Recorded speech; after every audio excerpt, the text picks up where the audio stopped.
Hello, hi, greetings to one and all. I'm your mentor, Harshvardhan Tripathi, and I am back with a very, very important message, very, very important tips that you need to remember at this point of time. I'm pretty much sure you people have given a lot of mocks. You people are very diligently analyzing those mocks. You people are also going to a lot of legal current affairs.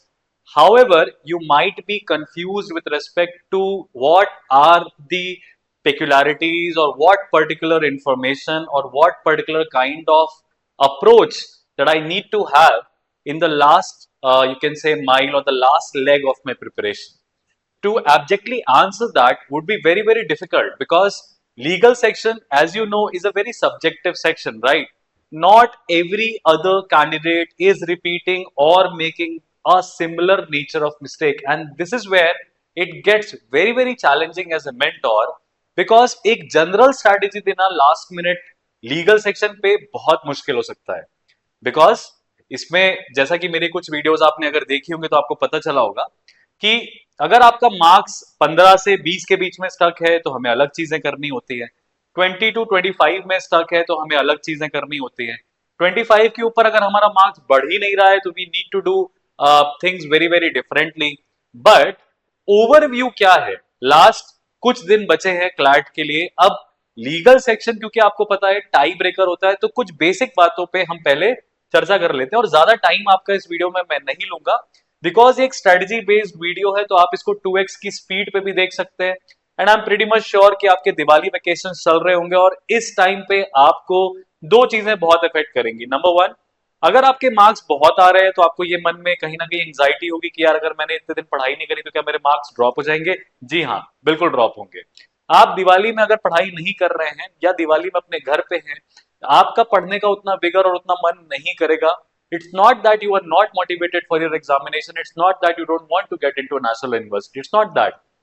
It's just that आप बच्चे हो और दिवाली जो त्योहार है वो basically बड़े बूढ़ों का तो मिलने का मौका होता है, उनका तो दिवाली अलग होता है, लेकिन ये बच्चों का त्योहार है. बच्चे ज्यादा एंथुजियाज्म से इस त्योहार को मनाते हैं, पटाखे फोड़ते हैं, पूरे गली में हुड़दंग मचाते हैं. तो अगर आपके साथ की कॉलोनी के दोस्त, स्कूल के दोस्त, कोचिंग के दोस्त ये सारी चीजें कर रहे हैं और आप नहीं कर रहे हैं तो it might be the case आपको ऐसा लगे, you might feel for a minute कि यार maybe I am not that serious for CLAT. बिल्कुल ऐसा मत सोचिएगा.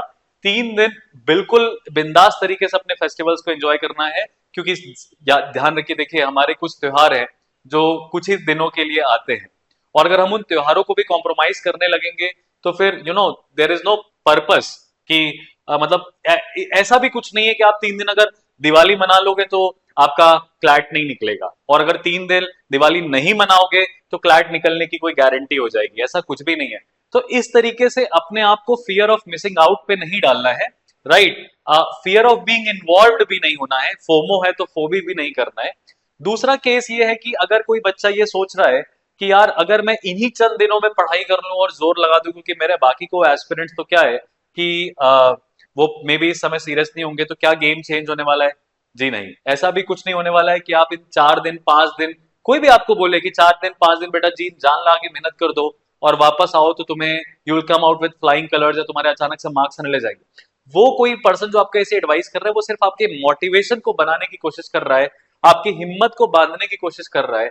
वो नहीं चाहता है आपको गिरते हुए देखना, आपको हारते हुए देखना, इसीलिए आपको वो कलेक्ट करके ऐसी चीजें बोल रहा होगा. तो उसमें कितनी सच्चाई है कितनी नहीं है ये तो आपको बाद मतलब आपकी जब वेकेशन खत्म हो जाएंगे तभी आपको पता चलेगा, राइट. और उम्मीद करता हूं जिस समय आप ये वीडियो देख रहे होंगे इस समय आपने पढ़ने का डिसीजन लिया होगा. और अब कुछ बेसिक बातों पे हम आपको बता देते हैं कि भाई अगर आपके स्कोर 17 से 20 मार्क्स के बीच में स्टक हैं तो आपको क्या करना है. 17 से 20 मार्क्स में स्कोर स्टक होने का एक ही कारण होता है और एकमात्र कारण ही होता है कि आपको प्रिंसिपल को ऑप्शन में ढूंढना और बाकी ऑप्शंस को एलिमिनेट करना अभी तक नहीं आया है. 17 टू 20 मार्क्स वाले बच्चे ऐसे भी होंगे जो ये कह रहे हैं कि मेरा 50 मिनट्स लीगल में जा रहा है बट मेरे मार्क्स लीगल में नहीं आ रहे, राइट. तो उस केस में आपको ज्यादा से ज्यादा पुराने मॉक्स, नए मॉक्स, पास्ट ईयर पेपर को उठा के पहली बात सिचुएशन बेस्ड क्वेश्चन को सॉल्व करने आना चाहिए. सेकेंड स्टेप होता है इन्फ्रेंस बेस्ड क्वेश्चंस और in legal section. So figure out कि किस तरीके के क्वेश्चंस आप ज्यादा गलत कर रहे हो। अगर options yes yes no no में दिक्कत हो रही है तो ये मिस्टेक एट दिस टाइम होनी ही नहीं चाहिए। इस टाइम पे हमने यस ऑप्शन चूज किया पर हमने गलत रीजनिंग चूज करी, ये मिस्टेक आप नहीं कर सकते। अगर इस तरह की मिस्टेक है तो please please please mock analysis नहीं, री अटेम्प्ट पे फोकस करिए और री अटेम्प्ट बिना टाइमर के करिए एंड आंसर की के लॉजिक को अडेप्ट करने की कोशिश करिए, बिकॉज आप अभी तक ये काम नहीं कर रहे हैं, इसीलिए 17 से 20 में आपका मार्क्स स्टक है। ये उन एस्पिरेंट्स के बारे में बात हो रही है जिन्होंने प्रिपरेशन को राइट टाइम पे स्टार्ट किया था। राइट टाइम से मेरा मतलब ये है कि मार्च अप्रैल के महीने में प्रिपरेशन अपनी शुरू कर दी थी। हालांकि जिसने अभी प्रिपरेशन लास्ट एक महीने 15 दिन पहले शुरू करी है, तो देखो जादू तो होगा नहीं ना यार। तो 17 से 20 मार्क्स में अगर तुम्हारे भी मार्क्स तक है, 17 तक भी नहीं आ रहे, तो प्रोसेस तुम्हारा भी वही है। जिसने अप्रैल से शुरू करा मार्क्स नहीं आ रहा, उसका भी प्रोसेस वही है। आपको मॉक एनालिसिस पे और आंसर की के लॉजिक को अंडरस्टैंड करने में, एक्सेप्ट करने पे ज्यादा फोकस करना है।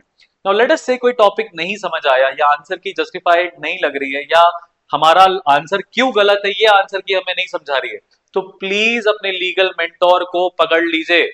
और वो लीगल मेंटोर कितना भी आपको अवॉइड करे, नजरअंदाज करे, वैसे एलपीटी का एक भी लीगल मेंटोर अक्रॉस इंडिया ऐसा नहीं है जो अपने स्टूडेंट की क्वेरीज को अवॉइड करता हो या इग्नोर करता हो। बाकी सेक्शंस का आई कैन नॉट से much, but yes legal section में तो आपको सबसे ज्यादा सिंसियर और सबसे ज्यादा डेडिकेटेड टीचर्स एलपीटी में मिलते हैं। तो अगर आप उनके समक्ष अपनी दिक्कत को रखेंगे तो वो पक्की बात है कि आपको उसका सोल्यूशन बताएंगे और आंसर की और पैसेज आपको इत्मीनान से बैठ के समझाएंगे। समय आ गया है कि आप समूह में डाउट ना पूछें, आप इंडिविजुअली अपने डाउट्स को क्लियर कराएं। ज्यादा से ज्यादा पर्सनल मेंटरशिप और टीचर का personal time with respect to your doubts लेने की कोशिश करें। टीचर के पास जाके जनरल चर्चा नहीं करनी है। टीचर आपसे नहीं पूछना है कि आपका बच्चा कैसा है, आपके घर पे सब ठीक है कि नहीं, और सर हैंडसम लग रहे हो और मैम सुंदर लग रहे हो, ऐसी बातें नहीं करने का है कि मैं और सर मेरा ब्रेकअप हो गया है, मेरा मन नहीं लग रहा पढ़ने में, और सर मेरे दोस्त मुझे छोड़ रहे हैं, मेरा मन नहीं कर रहा पढ़ने का, सर मेरे मार्क्स नहीं बढ़ रहे, मैं क्या करूं। ऐसी बातें करने का टाइम अब नहीं है। You are a man, you are a guy, you are a girl on a mission. You don't have that much luxury, you don't have that much amount of time, you cannot have that leisure to sit with a teacher and discuss it. I'm not going to stress this point because these days are very crucial. तो teacher का भी time crucial है, आपका भी crucial है। अपने doubts को फटाफट क्लियर कराइए। सेकेंड पॉइंट है कि लीगल करंट अफेयर्स को आपको डेली अप करने की आदत डालनी है।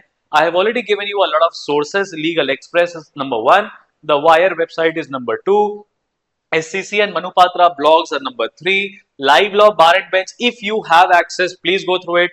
However, as a faculty of CLAT UG, I would not advise you to go through Live Law or Bar and Bench because आपके लेवल से वो थोड़ा सा ऊपर है। CLAT उस लेवल का न्यूज आपसे नहीं पूछेगा। लेकिन अगर आपने लीगल करंट अफेयर देखिए, आपको उसके डेप्थ में नहीं जाना है, आपको 4 लीगल न्यूज को बस पढ़ना है, 30 मिनट्स का टाइम स्पेंड करना है। You have to just understand, I would say 30-40% of that information given। मतलब उस पैसेज से भाई 2 प्रिंसिपल कौन से निकल के आ रहे हैं वो आपको समझना है। अगर आपको नहीं समझ आता है, again back to square one, teacher पकड़िए, बोलिए सर 5 मिनट के अंदर प्लीज इस एडिटोरियल को या इस लीगल न्यूज को मुझे समझा दीजिए।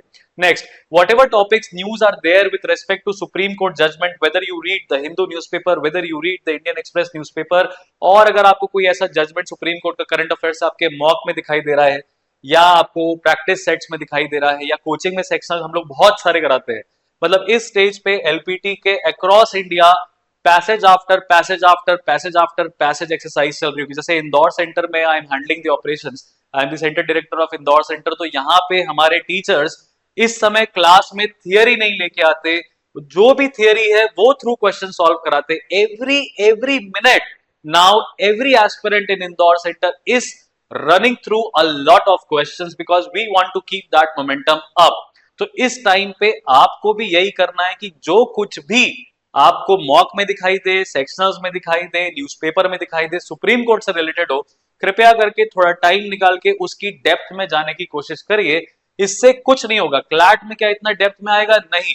इससे सिर्फ इतना होगा कि आपको एक सेल्फ एश्योरेंस हो जाएगा कि भाई ये टॉपिक मैंने पढ़ रखा है, और अगर भगवान की दया से आपके एग्जामिनेशन में आ गया तो आपको कॉन्फिडेंस आएगा कि यार ये तो मैं कर लूंगा या ये तो मैं मार्क कर लूंगी। तो उसकी वजह से टाइम कम लगेगा और आपकी एफिशिएंसी बढ़ जाएगी।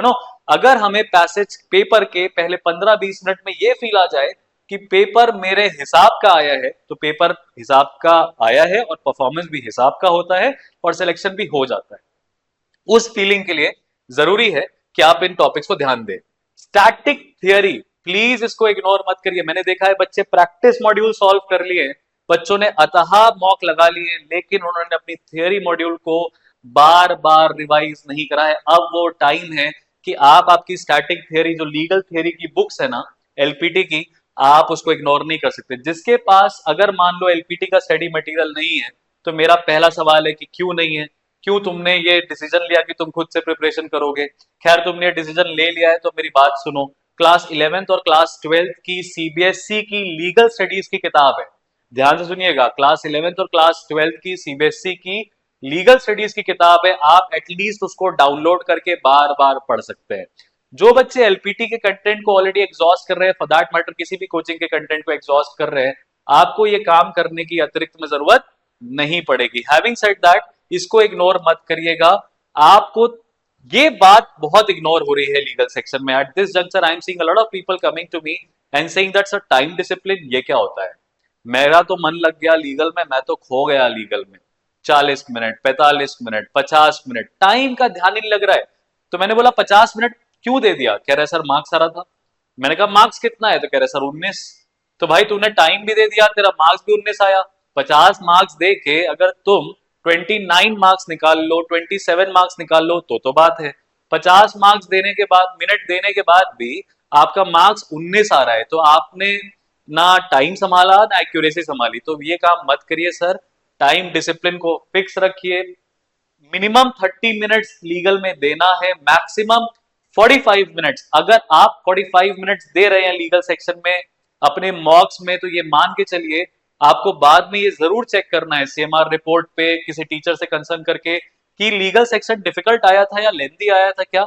इस चीज को चेक करिए। अगर टीचर बोल दे लीगल सेक्शन मॉडरेट था, इजी था, येट यू टुक 45 मिनट्स, कहीं ना कहीं आप लैग कर रहे हैं, आप करंट अफेयर्स में, आप स्टैटिक में। ठीक है, मिसलेनियस और करंट लीगल न्यूज जब आपके पेपर में आ जाता है तो शॉक सभी को लगता है। याद रखिएगा, सिर्फ एस्पिरेंट शॉक्ड नहीं होता है, उसके अभिभावक जो है, जो टीचर्स है, जो मेंटोर्स है, वो भी शॉक होते हैं। मतलब क्लैट हर साल कुछ 10 सवाल अलग अलग सेक्शंस में उठा के ऐसे देता है जिसकी खबर ना हमको होती है ना हम तुमको पहले से आइडिया होता है कि यार ये भी आ सकता है।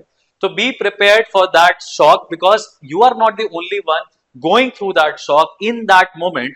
A lot of aspirants, other aspirants like you, are also going through the same shock, which means at that point आप कैसे खुद के माइंडसेट को रेजिलिएंट रखते हैं, स्ट्रीमलाइंड रखते हैं, फोकस रखते हैं, इस पे मैटर करता है भाई। If you are getting a lot of punches in a fist fight, okay, it's not about how hard you hit, it's about how hard you can get hit and keep moving forward. Sylvester Stallone की Rocky Balboa as a character की ये बहुत famous line है, आपको तो याद होगी ही, आपने कहीं ना कहीं इस चीज को देखा जरूर होगा।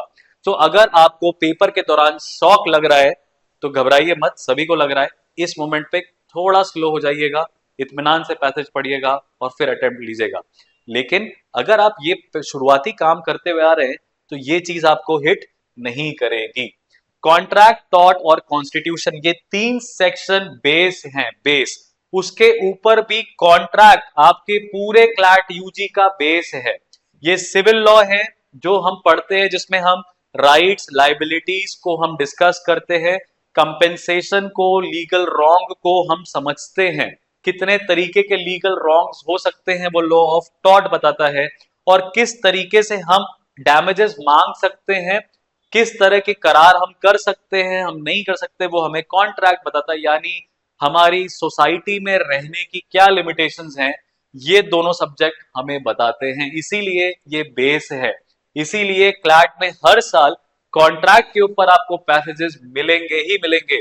तो भाई अगर एक सब्जेक्ट फिक्स है, हर साल आता है, why not to prepare it. उसके बाद दूसरा वेटेज आपको कॉन्स्टी का दिखाई देगा, हर साल आता ही आता है किसी न किसी रूप में, तो क्यों हम इसको इग्नोर करेंगे। टॉट भी बेसिस है, देखो टॉट में अगर तुमने प्रैक्टिस नहीं करी या रिवीजन नहीं करा तो तुम भूल जाओगे। सो इसको याद रखिएगा, they require into the depth understanding, and yes this is now a proven rule after the Supreme Court judgment that extra legal knowledge should be applied while solving CLAT questions, because CLAT consortium out of 30 questions या 32 questions in legal, एक दो सवाल ऐसा देगा जहां पे वो बोलेगा कि थोड़ा बाबू एक्स्ट्रा नॉलेज लगा के पैसेज से इन्फ्रेंस ड्रॉ करो। पैसेज से आंसर होगा, not a problem in that, but to an extent आपको एक्स्ट्रा नॉलेज लगाना पड़ सकता है। तो ये क्लियर है कि भाई एक्स्ट्रा नॉलेज वाले सवाल आएंगे तो हमें शॉक नहीं लगना चाहिए। कंसोर्शियम ने हमें टाइम एंड अगेन 2020 से लेकर 25 में टाइम एंड अगेन इंडिकेट किया है कि law will not change. You always remember this. Past year papers gives us clue that not everything, past year papers give us clue that not everything is there in the passage. Law will not change. Remember this. So if the law is given in the passage, use it. If it is not given in the passage and you know that it shall be the remedy and that is given in the option, please mark it. You always have to choose the right legal position even if it is given in the passage or not given in the passage. आपको क्या न्याय संगत लगता है वो आपको mark नहीं करना है, कानूनी रूप से क्या सही है, क्या तार्किक है, क्या प्रासंगिक है, वो मार्क करना होता है, वैसा ऑप्शन आपको चूज करना होता है। तो please remember that. Okay, I mean this is a very common myth कि एक्स्ट्रा लीगल नॉलेज नहीं लगानी रहती। भाई पास्ट ईयर पेपर से हमें कुछ और क्लूज मिल रहे हैं। सुप्रीम कोर्ट के जजमेंट को पढ़िएगा क्लैट कंसोर्शियम में, तो वहां पे सुप्रीम कोर्ट में जस्टिस बी आर गवई साहब was very much convinced with the reasoning given by CLAT consortium in justifying extra legal knowledge application। तो वो चीज है, मान के चलिएगा इस बात को, आपको एक्स्ट्रा नॉलेज लगा के फैक्ट बेस्ड या इन्फ्रेंट बेस्ड क्वेश्चन सॉल्व करने पड़ सकते हैं। मॉक्स में भी हम आपको ये चीजें देने की कोशिश कर रहे हैं। लास्ट में है, बहुत बार बच्चे कहते हैं कि सर कॉन्ट्रैक्ट और कॉन्स्टी का तो मैं उस्ताद हो गया हूं सर, अब तो मैं टीचरों को भी पढ़ा देता हूं सर, मुझे सब आता है, तो मैं पैसेज नहीं पढ़ूंगा। मैंने कहा क्यों? कहते सर वो टाइम बचता है ना।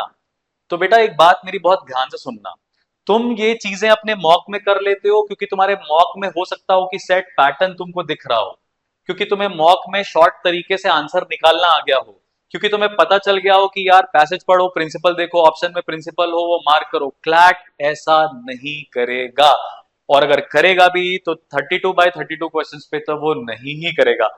You have to read the passage. अगर एक एग्जामिनेशन में जीके हो, लीगल हो, मैथ्स हो, भाई पैसेज है फिर 5 सवाल है, तो पैसेज उन क्वेश्चंस का पार्ट है, आप उसको नजरअंदाज नहीं कर सकते। So you can not choose not to read the passage. One common mistake people make all the time and they lose a lot in this particular section, and I don't want you to do that. So these are the some last minute tips that you need to remember while approaching your legal section, and please remember that legal section is the tiebreaker. Okay, and you cannot take that lightly. CLAT is all about law, and every other CLAT aspirant is securing maximum marks from this particular section, that is your legal knowledge section. So keep these things in mind, and if there are any more questions or doubts or concerns or apprehensions or problems or pain points, anything that you have that you want to discuss, that you want me to come out and speak to you about, you want me to conduct a live session with you, you want me to take a Q&A session with you, you want me to give you motivation, you want me to take you through past year paper analysis, whatever that is there that you want from me, do write to me in the comment section, and I'm committing that and I'm promising that within 24 hours I'll come with a very detailed video on that particular topic. All the very best. Keep that momentum high, keep your confidence high. याद रखिएगा, दुनिया की कोई भी ताकत इस time पे आपको ये नहीं बोल सकती कि आपका क्लैट नहीं निकलेगा, बिकॉज ऐसी ही ताकतों को गलत प्रूव करने का एक मौका है आपके पास, right? And remember, you never get a second chance to make the first impression. All the very best. I hope you will do good and you are doing good. Take care. See you guys in the next video.